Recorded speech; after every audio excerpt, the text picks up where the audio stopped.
കേരളത്തിൽ നിരവധി പുളിയാമ്പള്ളി ക്ഷേത്രങ്ങളുണ്ടെങ്കിലും പുളിയാമ്പള്ളി ക്ഷേത്രങ്ങളുടെ എല്ലാം മൂലസ്ഥാനമായ തുറവങ്കര പുളിയാമ്പള്ളി ക്ഷേത്രസന്നിധിയാണിത്. തൻ്റെ ഉത്തമ ഭക്തനായ പുളിയാമ്പള്ളി നമ്പൂതിരിയച്ചനെ കർക്കിടകത്തിലെ കറുത്തവാവിൽ തൻ്റെ കർണകുണ്ടലം ഉയർത്തി നിലാവ് തെളിയിച്ച് രക്ഷിച്ച പുളിയാമ്പള്ളി ഭഗവതിയായ ഭദ്രകാളിയാണ് ഈ തുറവങ്കര ക്ഷേത്രത്തിൽ വാണരുളുന്നത്. വടക്കോട്ട് ദർശനമായി വാണരുളുന്ന ഭദ്രകാളി അമ്മയുടെ തിരുനടയുടെ അഭിമുഖമായി ഒരു നാഗത്തറയും ഇവിടെയുണ്ട്. ഈ നാഗത്തറയിൽ സർപ്പങ്ങളും നാഗങ്ങളും കുടിയിരിക്കുന്നു എന്ന പ്രത്യേകതയും ഈ തുറവങ്കര ഭദ്രകാളി ക്ഷേത്രത്തിനുണ്ട്. കൂടാതെ ഈ ക്ഷേത്രത്തിൻ്റെ സമീപത്തായി പുളിയാമ്പള്ളി നമ്പൂതിരിയച്ചൻ്റെ തിരുനടയുമുണ്ട് എന്നുള്ളത് മറ്റൊരു പ്രത്യേകതയാണ്. അസുരന്മാരെ കൊന്നൊടുക്കിയ ശേഷം കയ്യിൽ ആയുധവുമായി നിൽക്കുന്ന ശാന്തസ്വരൂപിണിയായി വാണരുളുന്ന ദേവീഭാവമാണ് തുറവങ്കര പുളിയാമ്പള്ളി ഭഗവതിയുടേത്. വടക്കോട്ട് ദർശനമായി വാണരുളുന്ന ഭദ്രകാളിയമ്മ ക്ഷിപ്രപ്രസാദിയും സർവമംഗളദായിനിയും ശത്രുസംഹാരിണിയുമാണ്. അതുകൂടാതെ ശത്രുദോഷങ്ങൾ, ബാധാദോഷങ്ങൾ, ആഭിചാരദോഷങ്ങൾ, ദൃഷ്ടിദോഷങ്ങൾ എന്നീ ദോഷങ്ങളും സർവ്വരോഗ ദുരിതങ്ങളും ഈ പുളിയാമ്പള്ളി ഭഗവതിയുടെ തിരുനടയിലെത്തിയാൽ അകലും എന്നുള്ളതുകൊണ്ട് തന്നെ ഈ പുളിയാമ്പള്ളി ഭഗവതിയുടെ തിരുനടയിലെത്തി ഭഗവതിയെ ദർശിക്കുവാനും ദേവീ കടാക്ഷത്തിനുമായി നിരവധി ഭക്തജനങ്ങളാണ് ഈ തുറവങ്കര പുളിയാമ്പള്ളി ഭദ്രകാളി ക്ഷേത്രസന്നിധിയിൽ ദിനംതോറും എത്തിച്ചേർന്നുകൊണ്ടിരിക്കുന്നത്. പ്രധാനമായിട്ട് രണ്ട് ദൈവസങ്കല്പങ്ങളാണുള്ളത്. ഒന്ന് ദേവന്മാരും ദേവിമാരും. നമ്മൾ സാധാരണ നിലയ്ക്ക് വിചാരിക്കും ആണ് പെണ്ണെന്ന് വിചാരിക്കും. ഇതല്ല, ദേവി എന്ന് പറയുന്നത് ശക്തിയാണ്. ഈ ദേവിയുടെ സാമീപ്യമില്ലാതെ നമ്മൾ വിചാരിക്കുന്ന പരമശിവനോ മഹാവിഷ്ണുവിനോ ബ്രഹ്മാവിനോ അനങ്ങാൻ പോലും പറ്റില്ല. ശക്തി വേണം. ഈ ശക്തിയുടെ സാന്നിധ്യം, ശക്തിയുടെ സാമീപ്യമില്ലാതെ മഹാവിഷ്ണുവിനോ പരമശിവനോ ഒന്ന് ചലിക്കാൻ പോലും കഴിയില്ല എന്നുള്ളത് അത്രയും ഗൗരവമുള്ളതാണ് ഈ ദേവീഭാവം, ശക്തിഭാവം എന്ന് പറഞ്ഞാൽ. ഈ ശക്തിയെ ഈ നേരത്തെ പറഞ്ഞ പോലെ ഓരോരുത്തരും അവരവരുടെ രൂപത്തിനനുസരിച്ച്, അവരവരുടെ ഇഷ്ടരൂപത്തിനനുസരിച്ചാണ് പ്രാർത്ഥിക്കുന്നത്. ശക്തിയുടെ അനുഗ്രഹം ഉണ്ടെങ്കിൽ, ശക്തി നമുക്ക് ഉപയോഗിക്കാൻ പറ്റുന്ന നിലയിലേക്ക് എത്തിക്കഴിഞ്ഞാൽ നമുക്ക് ചെയ്യാൻ പറ്റാത്തതൊന്നുമില്ല. ഞാൻ പറഞ്ഞതല്ല, കാളിദാസൻ പറഞ്ഞതാണത്. എന്താണ്?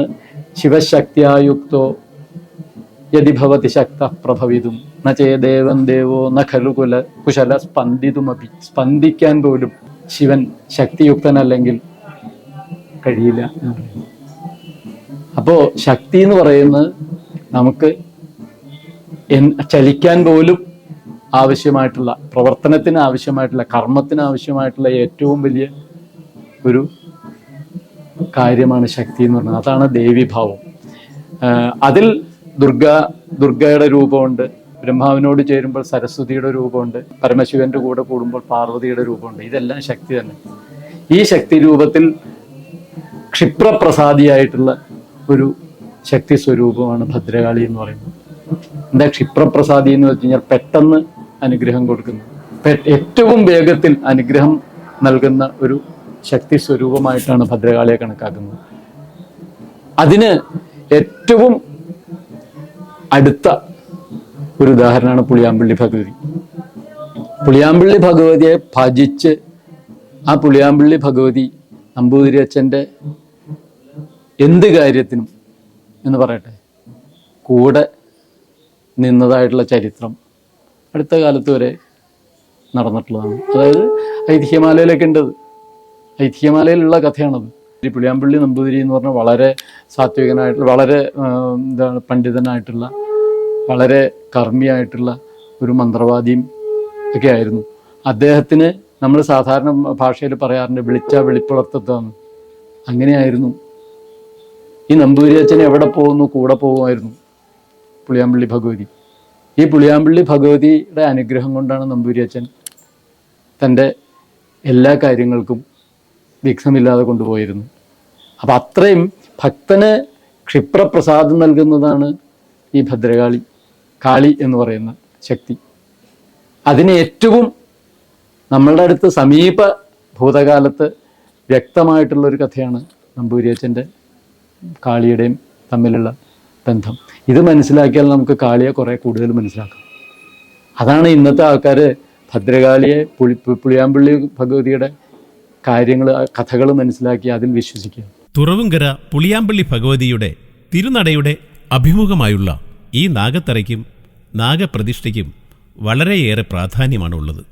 സർവ്വ ഐശ്വര്യത്തിനും സത്സന്താന ലബ്ധിക്കും കൂടാതെ ഭൂമി സംബന്ധമായ ദോഷങ്ങൾ അകലുന്നതിനും ഭൂമി സംബന്ധമായ ക്രയവിക്രയ തടസ്സങ്ങൾ നീങ്ങുന്നതിനുമായി എല്ലാ മാസത്തിലെയും ആയില്യം നാളിൽ നിരവധി ഭക്തജനങ്ങൾ ഈ നാഗത്തറയിലെത്തി സർപ്പത്തിന് നൂറും പാലും വഴിപാടായി സമർപ്പിക്കുകയും മഞ്ഞൾപ്പൊടി അഭിഷേകം നടത്തുകയും ചെയ്യുന്നു. അതുകൂടാതെ വർഷത്തിലൊരിക്കൽ ആയില്യം നാളിൽ ഈ ക്ഷേത്രത്തിൽ സർപ്പബലിയും നടത്താറുണ്ട്. ഈ സർപ്പബലിയിൽ പങ്കെടുക്കുകയോ സർപ്പബലി വഴിപാടായി സമർപ്പിക്കുകയോ ചെയ്യുന്നവർക്ക് സത്സന്താന ലബ്ധിയും കുഷ്ഠരോഗം പോലുള്ള പല ത്വക്ക് രോഗങ്ങളും സർവ്വരോഗ ദുരിതങ്ങളും ജീവിതത്തിൽ നിന്നും ഇല്ലാതാകുകയും ചെയ്യും എന്നുള്ളത് തീർച്ചയാണ്.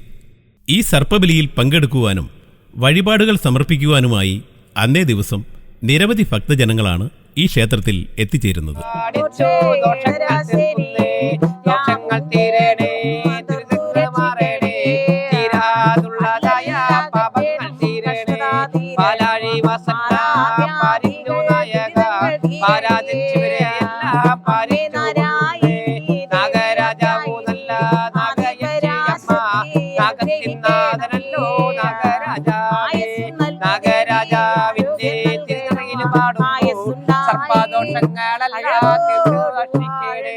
മൂലത്തെ ചൊല്ലി ഞാനാ നാമത്തെ പാടുമ്പോൾ മൂലത്തെ മറക്കല്ലേ സർപ്പദൈവങ്ങളെ. ആദിയായി വെട്ടിക്കോട് മണ്ണാറശാലയിൽ ആമയുടെ കാവു നല്ല പാമ്പൂമേക്കാവില് ആൾവാഞ്ചേരി നമ്പിക്കൂറ് വേളൂർ വട്ടത്തുമായി സുന്ദരാപുരം നല്ലോരവയന്നൂരാണിത്. കണ്ണാൽ കിട്ടിയ കണ്ണാതൊഴിയണേ നാളിൽ കിട്ടിയ നാൾ ദോഷം തീരണേ നാവാൽ പറ്റിയ നൽപ്പാലം തീരണേ. ശംഭോ മഹാദേവ ശിവനെ നാരായണ ശംഭോ മഹാദേവ ചന്ദ്രകലാധര ആയസ്സു നൽകണേ ആരോഗ്യം നൽകണേ ആയസ്സു നൽകണേ ആരോഗ്യം നൽകണേ ആയസ്സു നൽകിയ അഴകോടെ വാഴണേ. തുറവുങ്കര പുളിയാമ്പള്ളി ഭഗവതി ക്ഷേത്രത്തിൽ നിരവധി വിദ്യാർത്ഥിനികൾ എത്തിച്ചേരാറുണ്ട്. വിദ്യാർത്ഥികളുടെ പഠന മികവിനും പരീക്ഷാ വിജയത്തിനുമായി പുളിയാമ്പള്ളി ഭഗവതിയെ ദർശനം ചെയ്ത് പ്രാർത്ഥിക്കുകയും വിദ്യാമന്ത്ര അർച്ചന വഴിപാടായി സമർപ്പിക്കുകയും ചെയ്യുന്നു. അതുകൂടാതെ എല്ലാ വർഷവും വിദ്യാർത്ഥികളുടെ സർവ്വ ഐശ്വര്യത്തിനും പരീക്ഷാ വിജയത്തിനുമായി ഈ ക്ഷേത്രത്തിൽ വിദ്യാഗോപാല മന്ത്രാർച്ചന നടത്തിവരുന്നു. ഈ വിദ്യാഗോപാല മന്ത്രാർച്ചനയിൽ പങ്കെടുക്കുവാനും പുളിയാമ്പള്ളി അമ്മയുടെ അനുഗ്രഹം നേടുന്നതിനുമായി അന്നേ ദിവസം നിരവധി വിദ്യാർത്ഥിനികളാണ് ഈ ക്ഷേത്രസന്നിധിയിൽ എത്തിച്ചേരുന്നത്.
വിദ്യാഗോപാല മന്ത്രാർച്ചനയ്ക്ക് ശേഷം വിദ്യാർത്ഥികൾ ഉൾപ്പെടെ എല്ലാ ഭക്തജനങ്ങളും ശ്രീകൃഷ്ണ വിഗ്രഹവുമേന്തി തൊട്ടടുത്തുള്ള പുളിയാമ്പള്ളി നമ്പൂരി അച്ഛൻ്റെ തിരുനടയിലേക്ക് ഘോഷയാത്രയായി പുറപ്പെടുന്നു.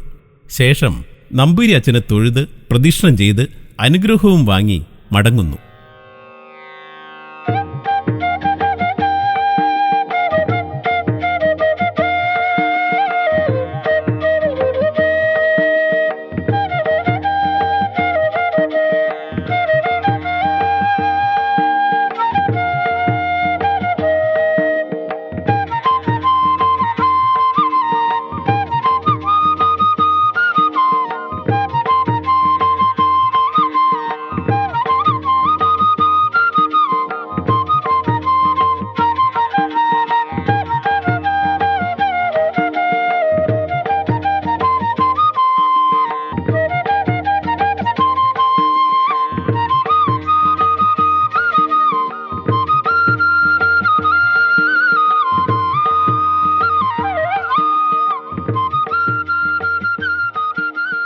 തുടർന്ന് വിദ്യാഗോപാല മന്ത്രാർച്ചനയിൽ പങ്കെടുക്കുന്ന എല്ലാ വിദ്യാർത്ഥിനികൾക്കും മധുരപലഹാര വിതരണവും പഠനോപകരണ വിതരണവും അന്നേ ദിവസം ഈ ക്ഷേത്രത്തിൽ നടത്തുന്നു. കൂടാതെ എല്ലാ ഭക്തജനങ്ങൾക്കും ക്ഷേത്രത്തിൽ അന്നദാനവുമുണ്ട്. തുറവങ്കര പുളിയാമ്പള്ളി ഭഗവതി ക്ഷേത്രത്തിൽ എല്ലാ ഭക്തജനങ്ങൾക്കും പ്രഭാത ഭക്ഷണം നിത്യേന നൽകി വരുന്നു. കൂടാതെ എല്ലാ മാസത്തിലും ദേവിയുടെ പക്കപ്പിറന്നാൾ ദിനമായ ഭരണി നാളിൽ അന്നദാനവും ഈ ക്ഷേത്രത്തിലുണ്ട്. തുറവങ്കര പുളിയാമ്പള്ളി ഭഗവതി ക്ഷേത്രത്തിലെ ഉത്സവം മീനമാസത്തിലെ ഭരണി നാളിലാണ്. ഈ താലപ്പൊലി പൊങ്കാല മഹോത്സവത്തിൽ പങ്കെടുക്കുവാൻ നാടിൻ്റെ നാനാഭാഗങ്ങളിൽ നിന്നും നിരവധി ഭക്തജനങ്ങളാണ് ഈ ക്ഷേത്രത്തിൽ എത്തിച്ചേരുന്നത്.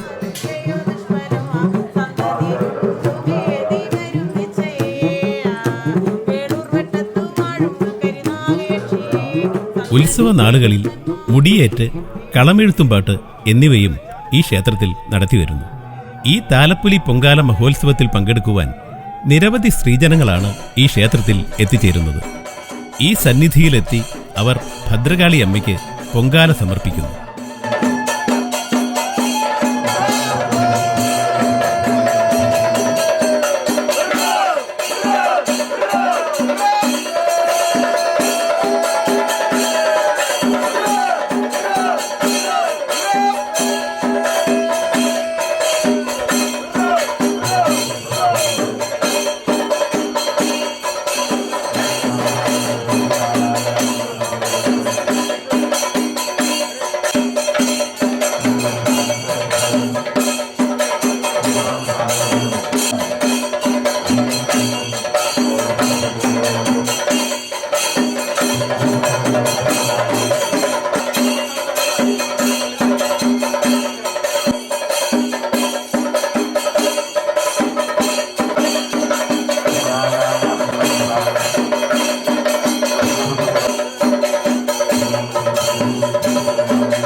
ദേവിയുടെ പൊങ്കാല സമർപ്പണത്തിൽ ദേവിയുടെ പ്രതിപുരുഷനായ വെളിച്ചപ്പാട് ഈ പൊങ്കാലമുറ്റത്തേക്ക് എത്തുകയും ദേവിയുടെ അരുൾപ്പാടുകൾ ഭക്തജനങ്ങളോട് പങ്കുവയ്ക്കുകയും ചെയ്യുന്നു.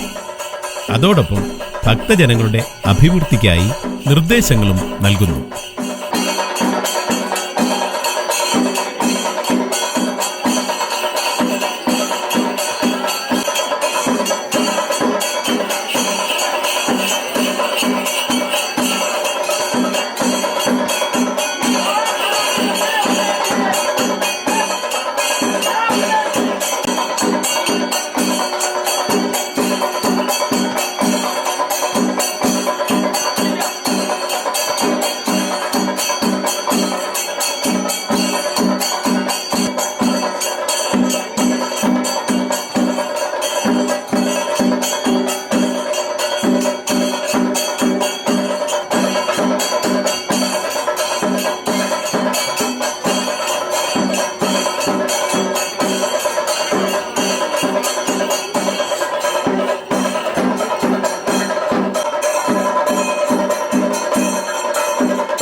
പൊങ്കാലയ്ക്ക് ശേഷം പൊങ്കാലയിട്ട സ്ത്രീജനങ്ങളെ വിളിച്ചിരുത്തി ഇലയിട്ട് സദ്യ നൽകുന്ന ചടങ്ങും ഈ ക്ഷേത്രത്തിൽ നടത്തിവരുന്നു. തുറവങ്കര പുളിയാമ്പള്ളി ഭഗവതി ക്ഷേത്രത്തിൽ അന്നേ ദിവസം വൈകിട്ട് വിവിധ കലാരൂപങ്ങളുടെ അകമ്പടിയോടെ രഥഘോഷയാത്രയും അതിഗംഭീരമായ മീനഭരണി താലപ്പൊലി മഹോത്സവവും കൊണ്ടാടുന്നു.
തുറവങ്കര പുളിയാമ്പള്ളി ഭഗവതി ക്ഷേത്രത്തിലെ മീനമാസത്തിലെ താലപ്പൊലി മഹോത്സവവും കൊണ്ടാടി ഓരോ ഭക്തജനങ്ങളും പുളിയാമ്പള്ളി ഭഗവതിയുടെ അനുഗ്രഹവും വാങ്ങി പടിയിറങ്ങുമ്പോൾ അടുത്ത വർഷത്തെ ഉത്സവം വരെ ഈ ഉത്സവരാവ് എന്നും ഓർമ്മയിലുണ്ടാകും.